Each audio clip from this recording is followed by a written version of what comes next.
When I was 10 years old, I realised I'd been kidnapped as a toddler. Of course, I would have to have been a fairly dim child to miss the clues. Great big elephant clues, trumpeting and lumbering and shitting through the house, ignored by everyone except me. Both of my parents spoke with thick Georgia accents, and I did not. Both had a fondness for canned green beans, and I did not. Both of them and my older brother had straight brown hair, whereas I had a mane of blonde curls that my mother's friends would always comment on. Like an angel, they cooed. Like a girl, the man who installed our new septic system said. Yet there was something else, a primal knowledge. I just had a feeling about it. But it was on a family trip to Newport, Rhode Island, when I learned that I had in fact been not merely kidnapped, but stolen from the finest family in American history. My father had decided on a weekend touring the mansions, colossal palaces built on the sea cliffs in the 1800s, summer homes for the Rockefellers, the man who invented the paperclip, and yes, the Vanderbilts. The Vanderbilt estate was called the Breakers. It was the most popular tourist attraction because it was the most astonishingly lavish, a structure that made the White House seem more like a double wide. The moment I stepped inside the grand foyer, I knew that I belonged there.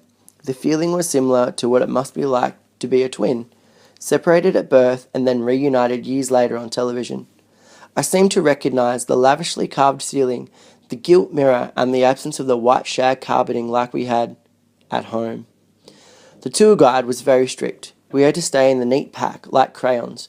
We were not to finger the tapestries, sit on the chairs, or lick the paintings. We were to follow, listen, and be awed by our own smallness. My first instinct was to inform the appalling tourists and my so-called parents that they must all leave immediately. I wanted to point back to the entrance and announce, "I'm sorry, people, but there's been a mistake. You must now leave my home and return to your buses. The Rottweilers are being brought up from the wine cellar." An overpowering sixth sense engaged, and I knew what each room would look like without even needing to explore. How, I wondered, had I been kidnapped by a southern couple with Delmont green bean breath? How could it have happened that I would end up being raised by common academic trash? My father, a professor, and my mother, a graduate student earning her MFA. These people had no business with me. Of course, my parents were suitably impressed with the majesty of the house, but I felt possessive and sullen. They walked enthusiastically through the rooms, commenting on the splendour, while I lagged behind them just at the edge of another family.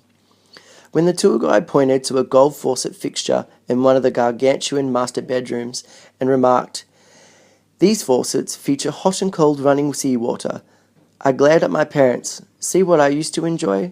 I tried to recall if I ever sat in the tub. A dim memory floated to the surface, but a memory without any images, only the taste of the tip of my tongue. Seawater.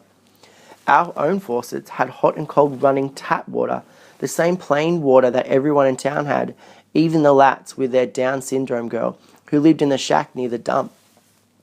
Our own bathtub featured a permanent dark ring of grime, compliments of my older brother, who was 17 and learning to repair car engines. A common grease monkey, someone who would hit me on the shoulder with a serrated edge of an aluminum foil box and then laugh as the pinpricks of blood bloomed through the starched white dress shirt that I had always wore. My brother was a farm animal, a grunting primitive, not a Vanderbilt, certainly not suitable for this vacation to Newport. He had thankfully stayed at home with his pet car. I saw myself, my other self, the one who lived in a parallel universe and had not been stolen, hiding behind the heavy velvet drapes in the formal living room, while my mother searched for me, silk and gold thread slippers on her feet, martini glass poised in her hand, pinky extended.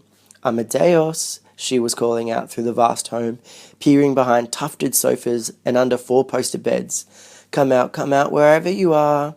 In the vision, I'm smiling behind a large Ming vase, thinking about dashing outside and scratching the ears of my pet camel. I also knew with certainty that I was an only child. I had learned about only children at school, and everything those only children felt, I felt. The feeling hit me too, in the Vanderbilt mansion.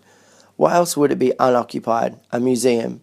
My real parents had been hopelessly distraught when I was taken, neither of them able to bear such extravagance in the face of such unthinkable loss.